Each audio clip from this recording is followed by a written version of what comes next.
Bonsoir à toutes et à tous les courageux qui sont restés. Alors, ce que vous ne savez pas, c'est que j'ai demandé au médecin tout à l'heure qui faisait l'hypnose de vous faire rester jusqu'à 17h. Donc c'est pour ça que vous êtes encore là, c'est que l'hypnose a fonctionné sur vous. Donc je vais vous présenter avec Pauline un programme. Je vais me présenter juste après sur une des diapositives suivantes. Je vais vous montrer un moment important dans ma vie. On a parlé beaucoup de rugby cet après-midi.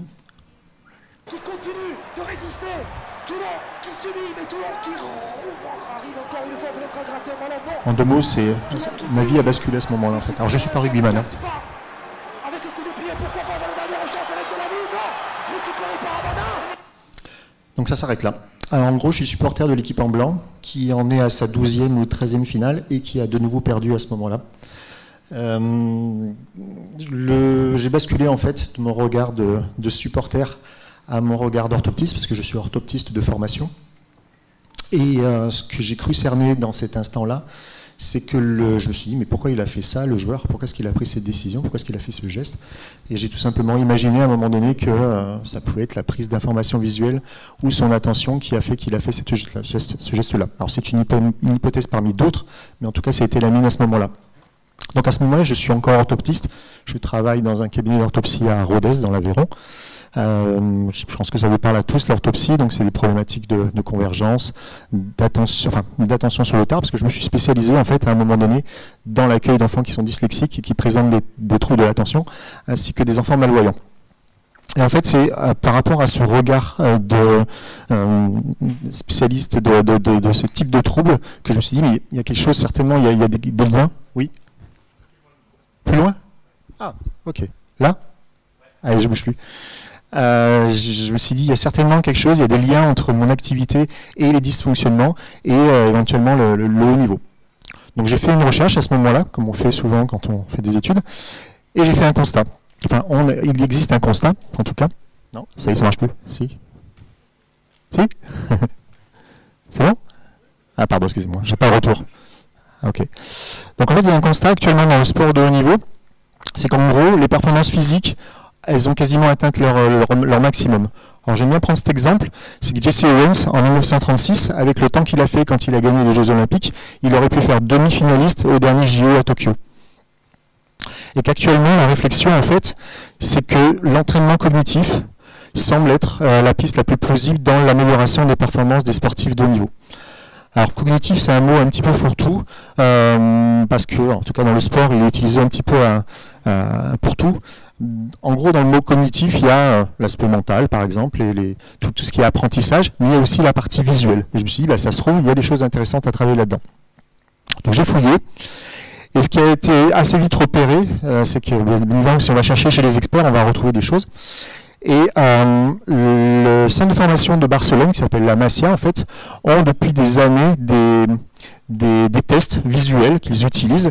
Et en fait, les 3 meilleurs résultats de l'histoire du club de Barcelone dans son centre de formation au niveau de ces tests visuels, ce sont les 3 jeunes à gauche, là, qui sont devenus une quinzaine d'années plus tard les 3 meilleurs joueurs du monde la même année. Donc en fait, si on cherche, en fait, on se rend compte que depuis une trentaine d'années déjà, la spécificité de la vision, du travail de la vision dans le sport, elle existe. Alors souvent, c'est les anglo-saxons qui le font avant nous. Donc en fait, on peut très vite retrouver des études au niveau du Canada, au niveau des États-Unis là-dessus, à tel point qu'on a été évoqué tout à l'heure le football américain, mais en gros, toutes les franchises de sport américains utilisent, ou en tout cas travaillent leur vision. L'hypnose n'a pas marché sur vous. On voit aussi que dans le rugby, on a un petit peu de retard en France parce qu'en 2003, Johnny Wilkinson avec l'équipe d'Angleterre a travaillé spécifiquement la vision. Ils sont champions du monde. La personne qui a travaillé avec eux a été embauchée 4 ans plus tard par les Sud-Africains, parce qu'elle est sud-africaine, et l'Afrique du Sud 4 ans plus tard est championne du monde. Donc ça a commencé à faire réfléchir pas mal de monde. Et en fait, effectivement, maintenant la dimension visuelle est intégrée dans la plupart des clubs anglo-saxons. En France, on est un petit peu plus à la traîne. Le Stade Toulousain avait été précurseur à un moment donné. Ils ont travaillé avec un process canadien. Au revoir. Et donc pareil, si on fouille, on va voir que dans le golf, dans le tennis, dans le football, un des précurseurs actuellement, c'est l'entraîneur des gardiens de but du Paris Football Club, fait faire des exercices à ses gardiens de but notamment pour intégrer la dimension vision dans l'entraînement et dans l'amélioration des performances. Donc nous, l'idée qu'on a eue, c'est tout simplement qu'à un moment donné, on s'est dit, si on essaie de transposer ce que l'on fait en rééducation pour l'optimisation. Donc ça a été un petit peu l'idée, parce qu'en fait, on se rend compte souvent que sur certains process, notamment quand il y a un dysfonctionnement, on arrive à un niveau normal, mais parfois on peut aller plus loin. Et on s'est dit, est-ce que ça peut intéresser du monde d'aller justement, d'utiliser ces process et de voir en gros plus vite, plus de choses.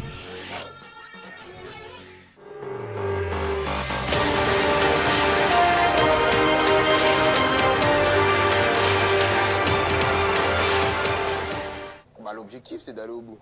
L'objectif c'est d'aller au bout, mais il y a du chemin quand même. Je vois qu'il recule à chaque fois, il recule. Et le terrain il avance quoi, et on arrive dans la surface. Et il me reste plus grand chose, donc je dis que je vais pousser le ballon pour aller centrer. Parce qu'il y avait Olivier, le temps qu'il arrive. Et je passe devant, et après il me touche un peu. Je dis il n'en fallait pas plus. Je suis tombé et penalty. Alors ça, c'est un meilleur moment du sport français que celui de l'ASM tout à l'heure. On utilise, alors j'étais orthoptie, j'ai encore une fois, je tirais mon travail de l'expert, de travail avec les enfants chez qui il y avait un dysfonctionnement, mais c'est hyper intéressant aussi de se servir des experts, entre guillemets, parce que là, avec ce garçon, en fait, on a un extraterrestre. En fait, ce qu'il décrit, c'est qu'il est capable, pendant qu'il court, il a été flashé à 37 km/h à ce moment-là, pendant la course, là, de savoir que les défenseurs venaient vers lui, il avait une cible, c'était la surface de réparation, il avait repéré qu'il y avait un de ses coéquipiers qui était un petit peu en avance sur lui, et puis à la fin il était à la bourre, donc il a été capable de repérer tout ça en courant à 37 km/h. Donc tout ça pour dire qu'en fait, on s'est dit, cette capacité de mémoriser plus d'informations visuelles en un temps donné, peut-être que ça a un sens, et que le fait de l'entraîner, de l'optimiser, ça va améliorer les performances. Ce qu'on sait, les bases scientifiques sur lesquelles on a actuellement, c'est que cette notion justement d'augmenter le nombre d'informations visuelles traitées en instant T, ça améliore les performances des enfants dyslexiques. Pendant des années, on a pensé que la problématique chez les enfants dyslexiques était phonologique, c'est-à-dire qu'ils ont du mal à faire le lien entre un son et une lettre, un dessin et une lettre. Or, il y a une dizaine d'années, une étude, j'y ai arrivé, des Français, enfin à Grenoble, ont démontré qu'il y avait une autre piste à la problématique phonologique des enfants dyslexiques, c'est cette capacité à mémoriser plus d'informations plus vite. L'idée, c'est de voir si, pareil, comme je disais au niveau de la performance du sportif, si c'est quelque chose qui peut aider le sportif en augmentant ce nombre d'informations visuelles. Et une des réflexions que l'on a aussi, c'est aussi certainement le but de notre présence ici, c'est si cette capacité, cette notion de ce qu'on appelle l'empant visuo-attentionnel peut être intéressant dans le cadre de thérapie et de travail sur la mémoire à court terme chez les seniors.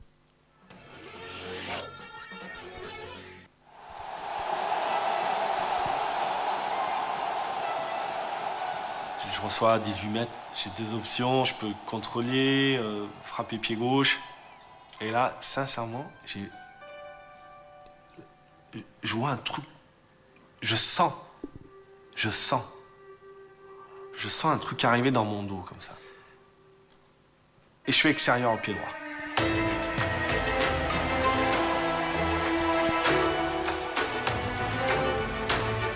coup, je vois un mec black. C'est qui notre attaquant noir devant? Le black, c'est qui? Un coup, je vois là. Thuram.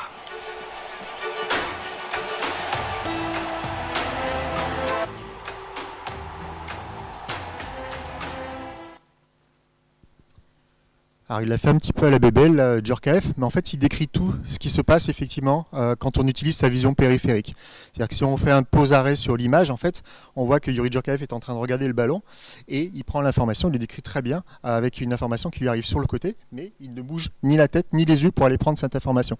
Il se sert de quoi? Il se sert du mouvement et de la couleur, qui sont des informations en fait qui peuvent être utilisées en vision périphérique. L'intérêt pour le sportif, ça va être quoi? C'est que le fait de ne pas bouger la tête ni de ne pas bouger les yeux va lui faire gagner du temps. Et le temps, dans le sport, c'est quelque chose qui peut faire changer le score. Donc nous, on a des process. L'idée, c'est ça, c'est qu'on a des exercices donc, dans le programme iMotion.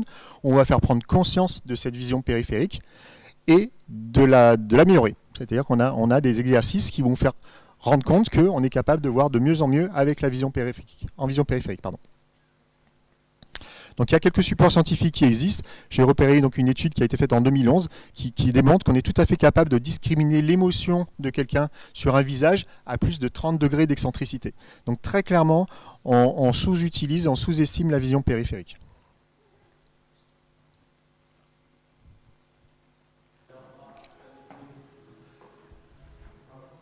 Alors cette petite vidéo, juste pour vous montrer,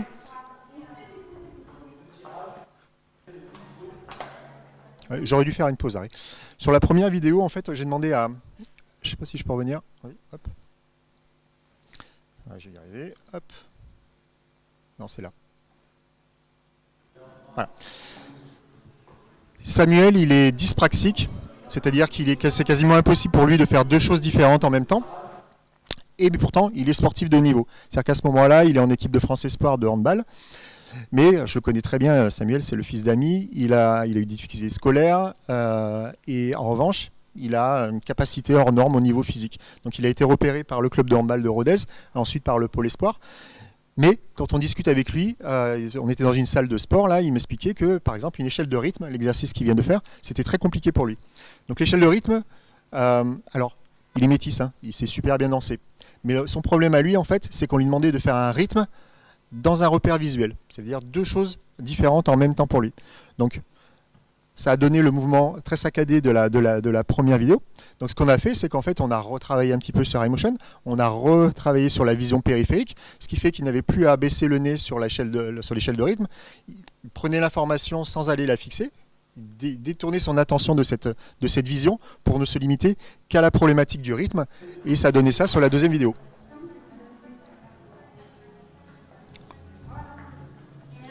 Voilà, donc c'est un exemple concret de l'intérêt de l'utilisation de la vision périphérique, là chez un enfant dyspraxique, mais c'est aussi intéressant chez un enfant dyslexique parce que la vision périphérique, c'est elle qui va vous aider quand vous lisez, en fait, votre vision périphérique, elle a repéré où était le mot suivant, quel était l'espacement entre les mots et quelle était la longueur du mot suivant, ce qui fait que quand vous allez lancer votre œil sur le mot suivant, vous allez faire un mouvement pertinent, ce qu'ont du mal à faire bon nombre d'enfants dyslexiques. On n'entend pas du tout.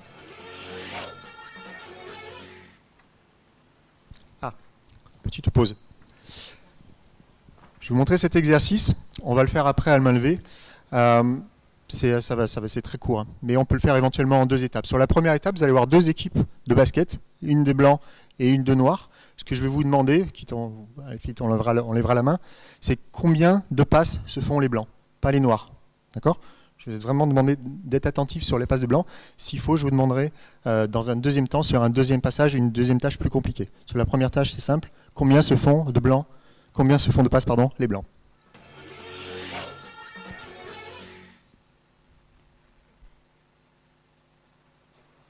How many passes does the team in white make?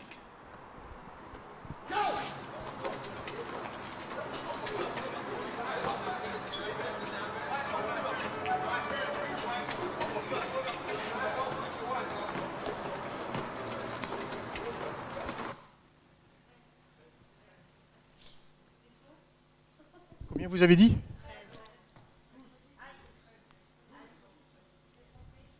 Faites voir la réponse. Attention. Suspense. Ah. C'est bien, vous êtes tous attentifs. Sinon, vous avez remarqué autre chose?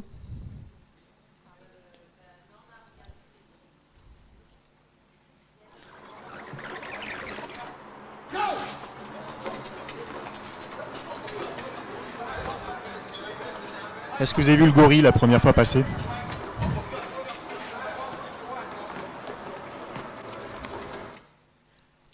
Combien ont vu le gorille, mais qui ne savaient pas qu'il y avait un gorille? Mais combien l'ont vu? Personne? D'accord. Donc, alors, pour la petite histoire, cette vidéo, elle a été faite aux États-Unis. Enfin, c'est peut-être pas celle-là. En fait, l'histoire, c'était un policier qui est en train de donner un PV à une femme qui est mal garée, comme d'habitude. Et ça se passe très mal, comme d'habitude, beaucoup de mauvaise foi chez la dame, et donc ils se prennent vraiment la tête, ça va très loin. Et à quelques mètres de là, il y a un homicide, quelqu'un se fait attaquer, et ça se passe encore plus mal, et du coup, à tel point que la famille de la personne qui s'est fait attaquer a porté plainte contre le policier pour non-assistance à personne en danger. Donc en fait, ce sont les avocats du policier qui ont fait faire cette vidéo pour démontrer en fait qu'il peut se passer quelque chose d'énorme à côté de vous. Si vous avez toute votre attention sur un élément bien spécifique, vous pouvez passer à côté de quelque chose d'énorme. Voilà. L'attention, notre cerveau, il a ses limites. Et bien évidemment, au niveau de l'attention aussi, en fonction de l'effort qu'on est en train de faire, en fonction du focus. Donc l'attention, malheureusement, c'est quelque chose qui physiologiquement a ses limites. Pour autant, c'est quelque chose qu'on peut entraîner. Donc l'idée, encore une fois, dans les exercices avec notre programme, c'est de travailler certains paramètres de l'attention par l'attention visuelle.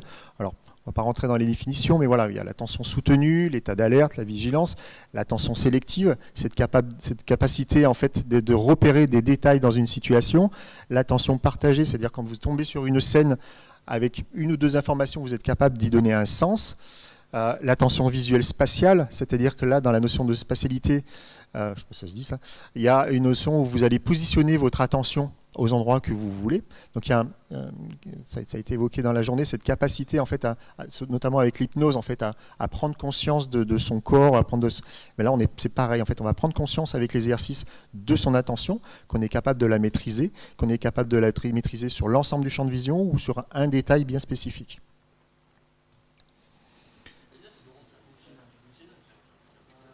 Petite vidéo donc, pour montrer l'exercice où on travaille sur l'attention. Alors, ça a été évoqué aujourd'hui, la sclérose en plaques, juste pour c'est la petite dédicace à Cécile Hernandez qui est championne paralympique la semaine dernière, en fait, qui a une sclérose en plaques. C'est le visage de la sclérose en plaques en France. Quand on a commencé à s'entraîner, en fait, ce qui a été hyper intéressant pour Cécile et même pour moi en retour, c'est qu'en fait, elle pensait que sa maladie avait entraîné des conséquences hyper importantes au niveau de sa vision. Et en fait, quand on a fait une évaluation, on a fait des évaluations entre midi et 2 tout à l'heure, et je pourrais vous en proposer de vous en faire aussi tout à l'heure, on a un niveau, en fait. Et on s'est rendu compte que Cécile, peut-être par son sport ou par ses capacités aussi de compenser, avait déjà un niveau au-dessus de la norme sur les exercices d'iMotion. Et en fait, ensuite, on l'a entraînée, on continue de progresser. Donc ça aussi hyper intéressant par rapport à son profil de sportif de niveau et son profil de personne atteinte de la sclérose en plaques. Donc on a continué de progresser. Et aussi, ce qui était intéressant, c'est cette hypersensibilité que décrivent les gens qui sont atteints de sclérose en plaques. Elle a été capable aussi de me dire ce que ça lui a apporté, les détails que ça lui a apporté dans son activité de sportif de haut niveau. C'est une jeune fille hyper travailleuse et couronnée de succès la semaine dernière par une médaille d'or. Novak Djokovic en préparation mentale. Yeux fermés depuis 5 minutes face à la mer. Et travail de respiration.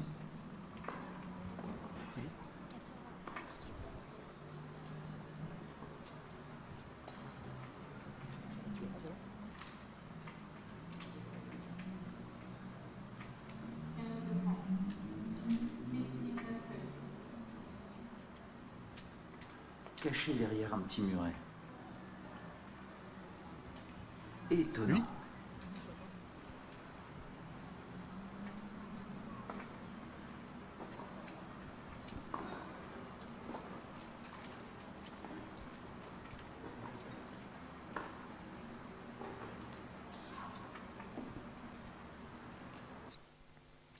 Alors autant la vidéo de l'ASM m'avait fait du mal, autant celle-là m'a fait du bien quand je l'ai vu arriver sur les réseaux sociaux. Parce qu'encore une fois, l'expertise, ce type qui a le record de nombre de grands chelems à gagner, utilise une routine. Alors cette vidéo a été faite il y a pile un an, en fait, avant un des matchs au tournoi de Monte-Carlo.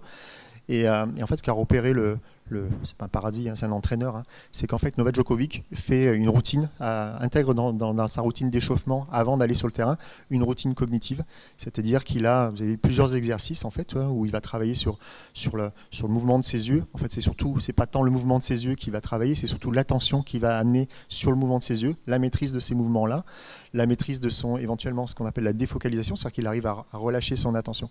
Donc cet exercice qu'il a fait là, d'autres sportifs de haut niveau le font, et c'est quelque chose qu'on avait imaginé il y a 5 ans, donc de voir que des experts, par une autre voie, par un autre biais, utilisent les mêmes process que nous, ça nous a un petit peu réconforté dans notre travail. Donc l'idée, au départ, c'est d'intégrer, parce que tous les sportifs, avant de rentrer sur le terrain, ils vont faire des mouvements, ils vont se réchauffer les hanches, les bras, les jambes, mais on a des muscles autour des yeux. Et ça peut être intéressant aussi de maîtriser cette oculomotricité, c'est les muscles de ses yeux. J'ai entendu souvent, alors c'est pour ça aussi, des fois à la télé, dire l'œil c'est un muscle ou le cerveau c'est un muscle. Non, non, c'est ni l'un ni l'autre. On a des muscles autour des yeux et comme tous les autres muscles, on peut pouvoir les travailler. S'il y a une problématique, on va chez l'orthoptiste pour les rééduquer, mais on peut aussi les maîtriser via des exercices. Donc on a plusieurs mouvements oculaires. On va avoir les mouvements de version, c'est ce que faisait Novak Djokovic tout à l'heure, c'est-à-dire qu'il suivait une cible et allait comme ça sur le côté. Donc il n'y a pas de problématique par rapport à ce mouvement-là. Et des mouvements de vergence, où là, on va avoir les deux yeux qui vont aller ou en dedans ou en dehors. Là, pour le coup, c'est quelque chose qui doit par contre être travaillé par l'orthoptiste dans le cadre d'une rééducation. Voilà ce qu'on appelle communément une insuffisance de convergence. En haut, les deux yeux n'arrivent pas à converger sur le stylo. Et sur l'image du bas, la personne est tout à fait capable. Donc, je ne vais pas rentrer dans les détails, il existe plusieurs types de convergence. Il y en a qui arrivent très bien à converger avec une cible. Par contre, quand on leur dit « vas-y, louche », ils n'y arrivent pas. Parce que ce n'est pas la même commande au niveau du cerveau. Donc, tout ça pour dire quoi? C'est que en fait, j'ai vu un petit peu des apprentis sorciers travailler la convergence. Non, c'est vraiment quelque chose qui doit être travaillé dans un cabinet d'orthopsie parce qu'il peut y avoir des conséquences à surstimuler sa convergence.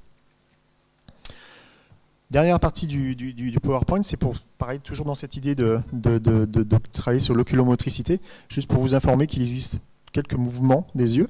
Donc ce qu'on appelle les saccades, par exemple. Les saccades, c'est la fixation. J'ai interversé les diapositives, je suis tellement habitué de faire dans le sens. La fixation, excusez-moi, qui correspond en fait au moment où le regard est resté stationnaire, où je ne bouge pas mes yeux. Et pendant ce positionnement de mes yeux, il peut y avoir un traitement cognitif. On dit que la vision est utile. La poursuite, qui est la capacité en fait de suivre une cible en mouvement sans que l'image de l'objet en fait s'écarte de la fovea. Donc vous verrez si vous voulez travailler sur iMotion la poursuite. Donc pareil, c'est un moment où il peut y avoir un traitement cognitif. Donc c'est important de maîtriser ce mouvement qui est la poursuite.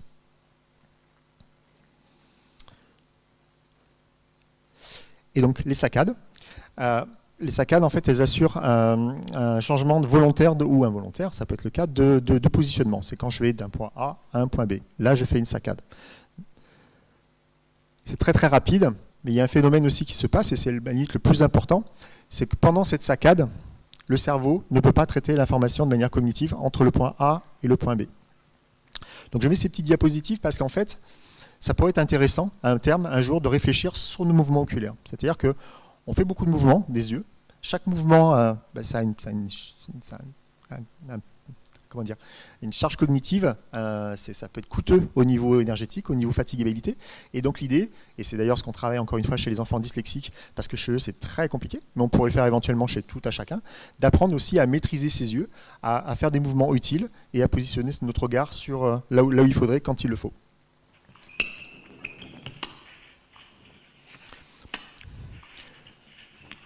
Si on veut objectiver ce qu'on appelle le comportement visuel et les mouvements visuels, on utilise ce qu'on appelle un eye tracker. Ce sont des lunettes qui filment en même temps ce que vous regardez et votre environnement. Ce qui fait que vous êtes capable en fait d'enregistrer tous les mouvements oculaires. Et donc là, par exemple, sur cette image arrêtée, tous les traits correspondent à des saccades et le point rouge correspond à un temps de fixation. Donc encore une fois, ça peut être intéressant quand on fait une évaluation, c'est que vous avez vu ces mouvements qui ont été faits, là il y a eu 1, 2, 3 saccades pour arriver au point de fixation, donc ces 3 mouvements en fait ont été inutiles. Parce qu'il ne peut pas y avoir de traitement cognitif pendant ce temps-là.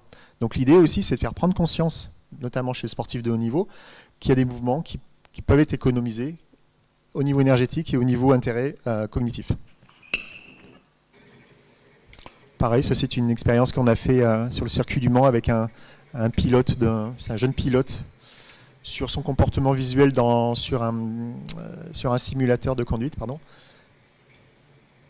Donc là c'est pareil, vous et moi en fait on ne sait pas où on regarde, même à l'instant T en fait.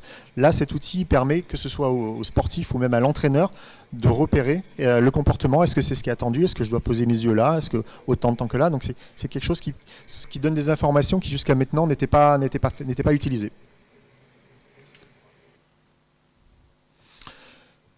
Alors j'ai assez parlé, je vais vous présenter donc Pauline, que vous avez vu hypnotiser tout à l'heure.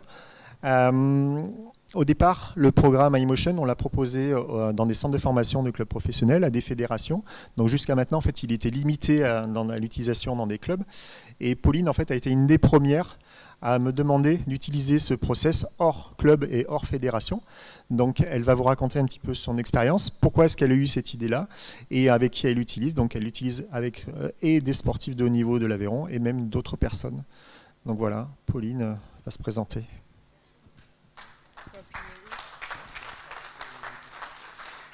Ça va pas être exactement ça, parce qu'en fait jusqu'à hier matin, je savais pas trop ce que j'allais dire. Donc sur la route de Rodez à Nice, j'ai préféré en fait m'orienter sur plus mon expérience en fait visuelle dans le sport. Donc moi je suis Pauline, j'ai 40 ans, je suis opticienne, chef d'entreprise et en parallèle je fais du sport à haut niveau en cyclisme et je cours maintenant pour une marque de vélo en gravel. Alors, comment en fait je suis arrivée du sport, de mon métier d'opticienne à iMotion.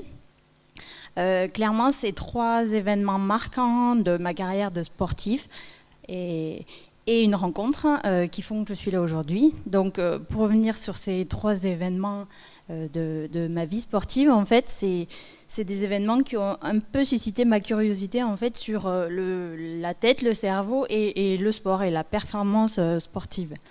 Le premier, j'avais 12-13 ans à peu près, je faisais de la plongée sous-marine et on était suivi par un médecin du sport et ce jour-là, il m'a dit, je ne sais pas pourquoi, il me dit même quand tu as l'impression d'être à fond dans ce que tu fais, tu n'utilises même pas un tiers de tes capacités physiques et intellectuelles. J'ai dit waouh.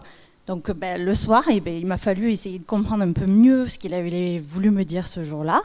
Du coup, j'ai appris à me concentrer et focaliser mon attention sur ma tête en fait. Donc j'ai focalisé à ce moment-là mon attention que sur ma respiration et sur un jeu que je faisais régulièrement toute seule dans mon lit le soir.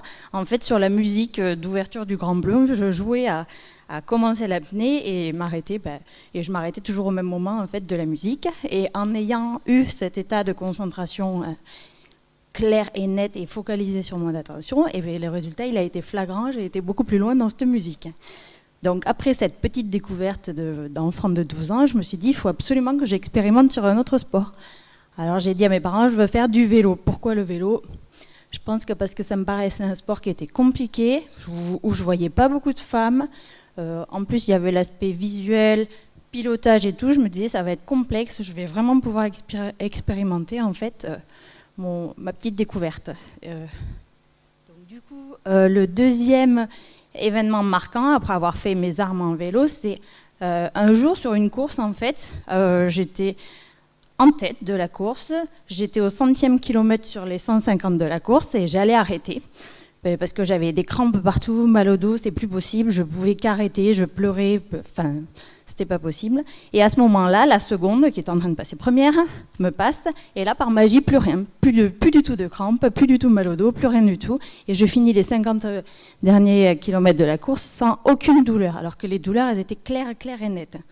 Donc là, forcément, à l'arrivée, bon, j'ai perdu au sprint, mais à l'arrivée, j'avais quand même une belle victoire. Je me suis dit, waouh, comment on peut en fait arriver à recréer cet état que je viens de vivre là. Enfin, c'est quand même surprenant de ne plus du tout avoir mal alors que la douleur, elle était claire et nette.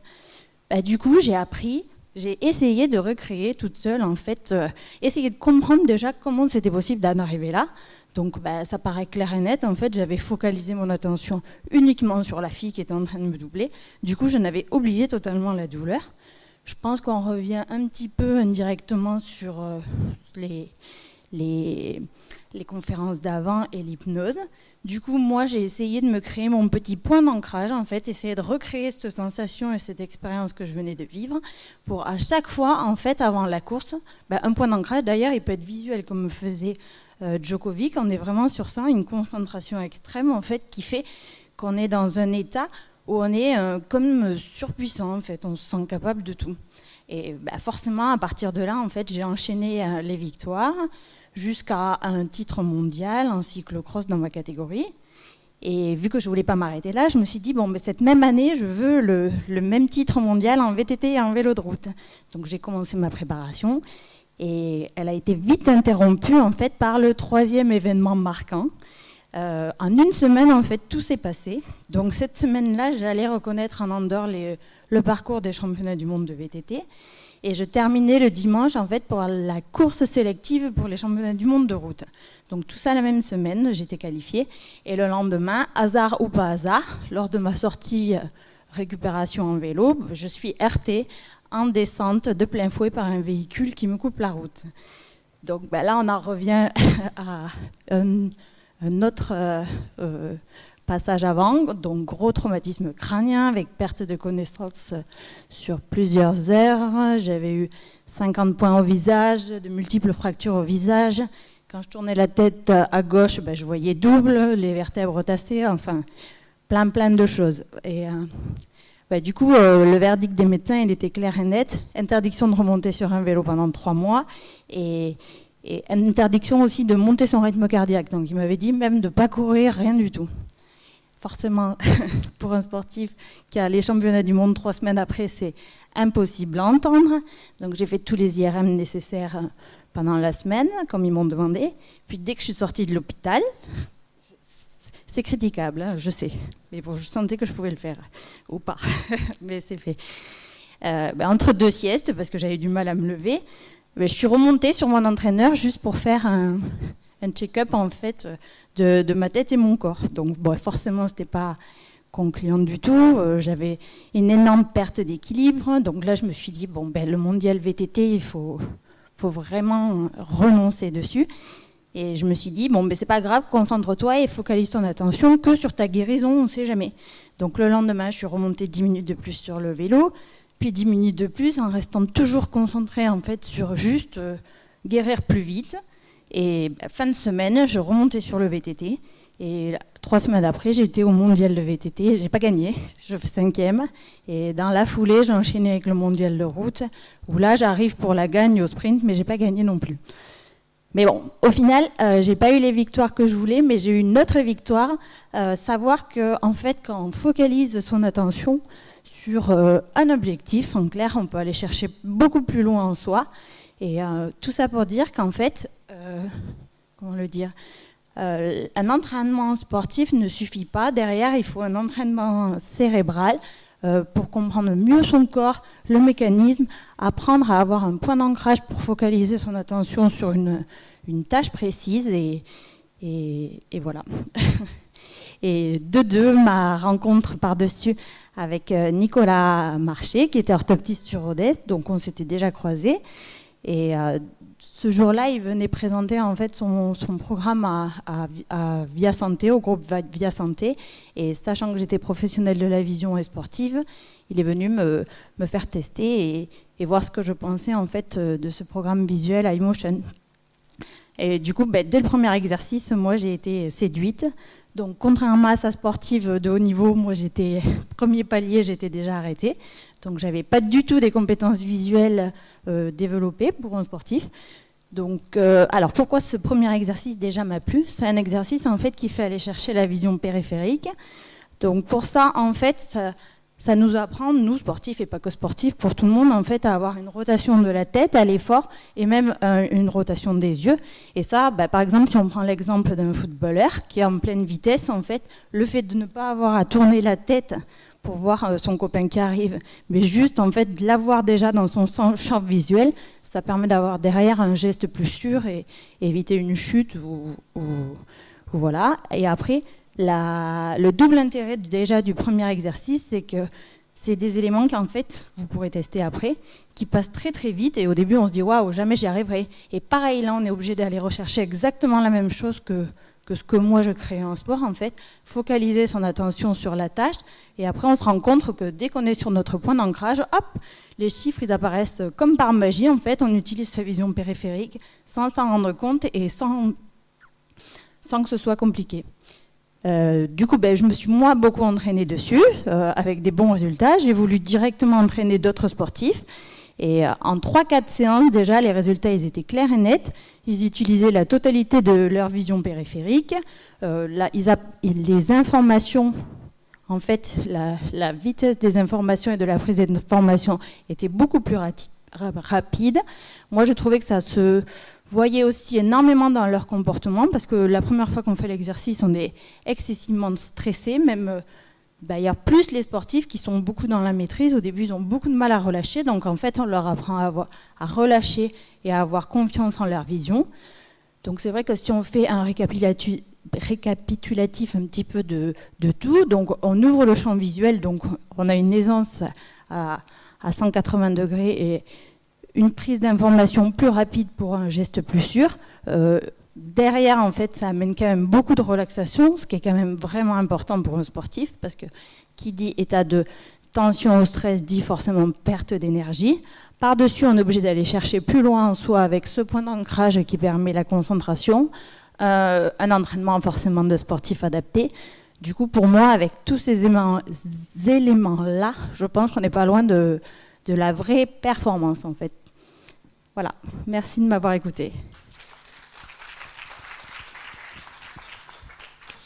Je peux trahir un secret? Pauline vient d'apprendre il y a quelques semaines qu'elle était dyslexique, en fait, par ses parents. J'ai trahi le secret. Il fallait pas.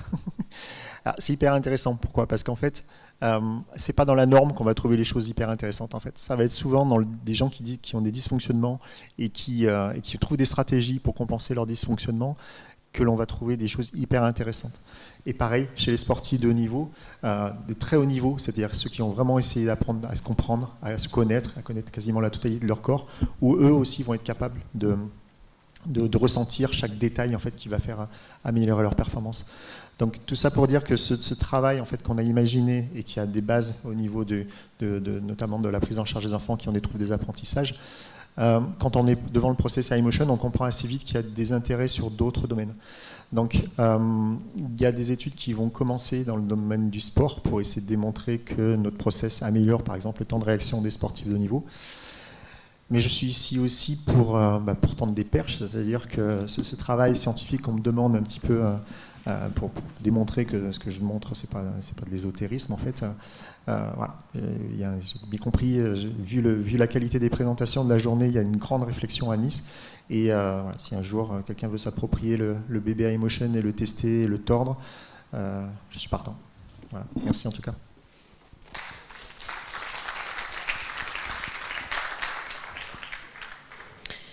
Y a-t-il quelques questions dans la salle avant de pouvoir tester à l'extérieur de la salle du Galet la solution iMotion?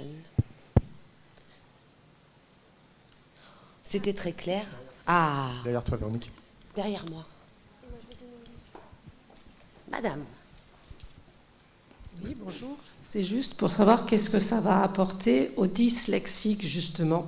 Parce que l'intérêt aussi, c'est de savoir, en dehors des sportifs, qui c'est très intéressant, mais tous les personnes qui ont des graves problèmes de dyslexie dans leur vie de tous les jours et qui est un véritable handicap quand même dans la vie professionnelle, qu'est-ce que ça va apporter? Alors, comme je vous disais tout à l'heure, en fait, maintenant on dit plus quasiment, on ne dit plus la dyslexie. En fait, la dyslexie, c'est un mot franco-français. On dit trouble spécifique du langage écrit, voire même les dyslexies, parce que justement, on sait depuis quelque temps qu'il y a plusieurs origines possibles à ce trouble-là, qui est effectivement un handicap, vous le dites très bien. Du coup, il y a une évaluation qui est faite très souvent par une orthophoniste. Enfin, il y a toute une série d'examens qui vont poser le diagnostic de la dyslexie. Et ensuite, quand il est posé, qu'il y a une prise en charge qui est proposée, très fréquemment, il y a une prise en charge orthophonique et une prise en charge orthoptique.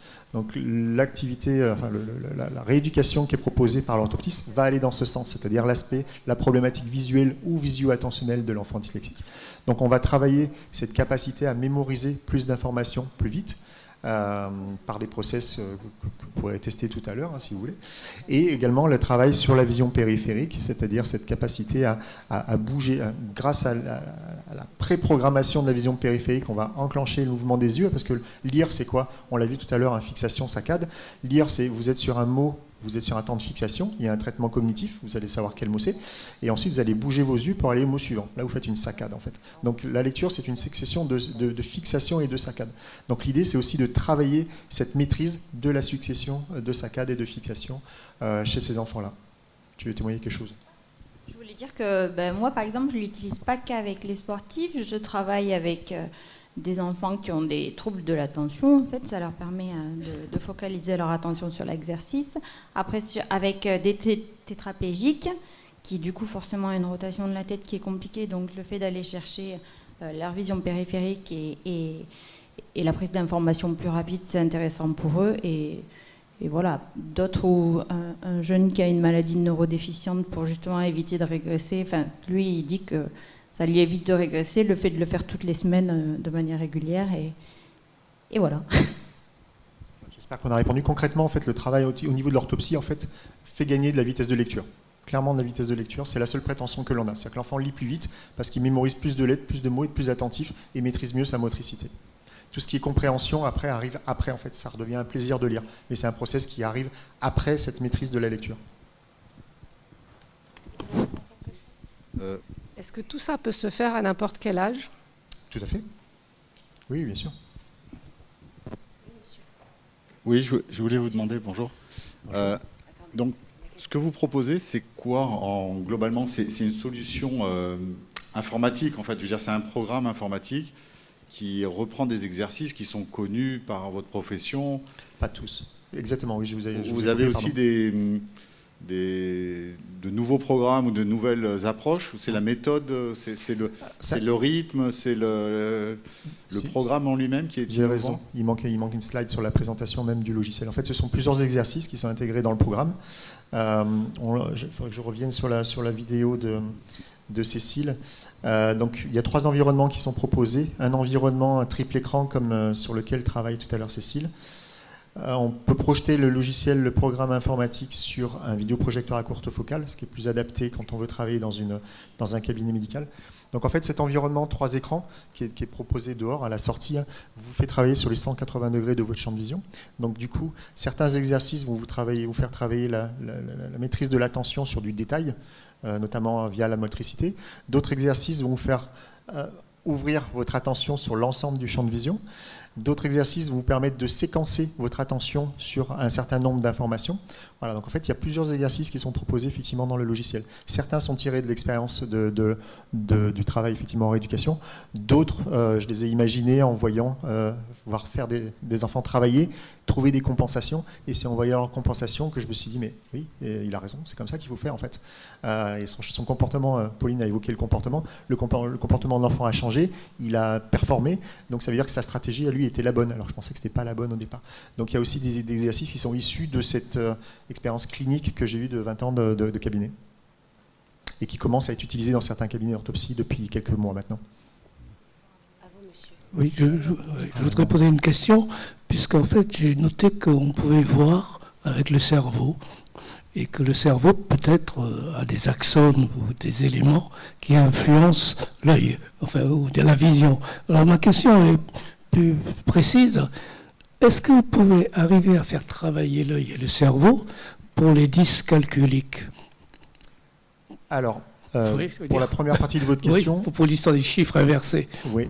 Alors, pour la première partie de votre question, c'est le cerveau qui voit. L'œil, il faut imaginer que c'est un appareil photo complètement, en plus, très, très mal réglé, mais le cerveau est assez fabuleux. Il fait d'une image hyper précise quelque chose qui arrive de manière très grossière.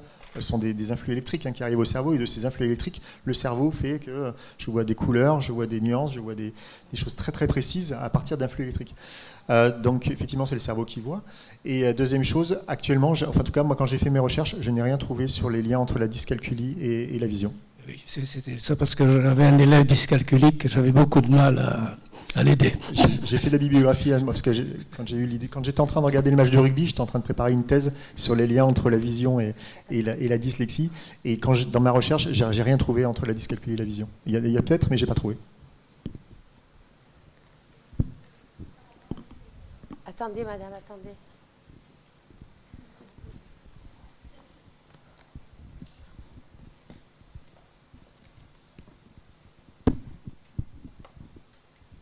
C'est une question par rapport à l'héminégligeance.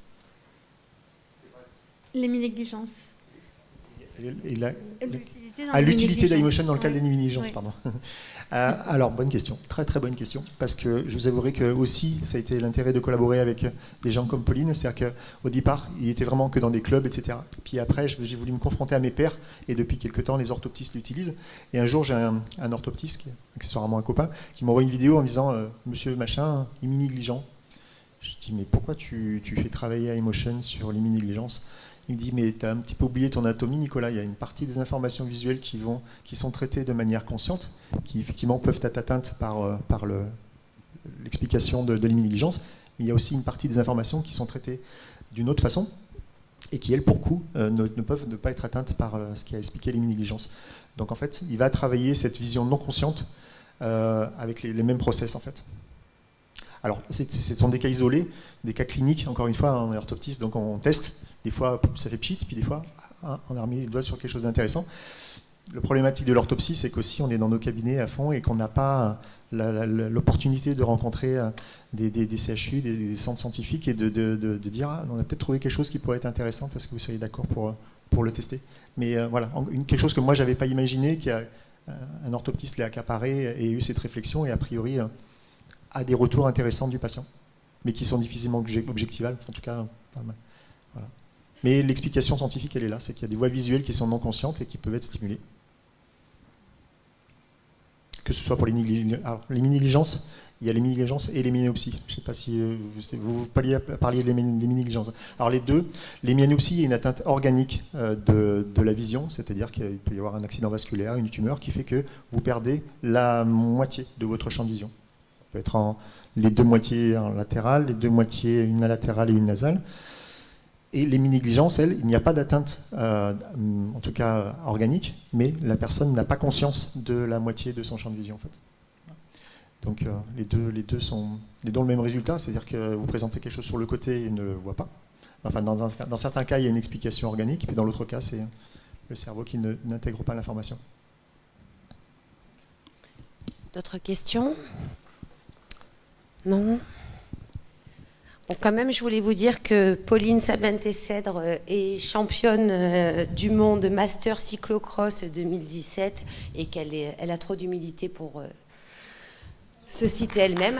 Donc, merci de ta présence. Et aussi, ce qui justifie que tu avais des muscles qui ont été relevés par le docteur Mondin. Donc, il y avait de quoi en faisant du cyclocross. Je crois qu'il faut être musclé et dans la tête, dans les bras et dans les jambes.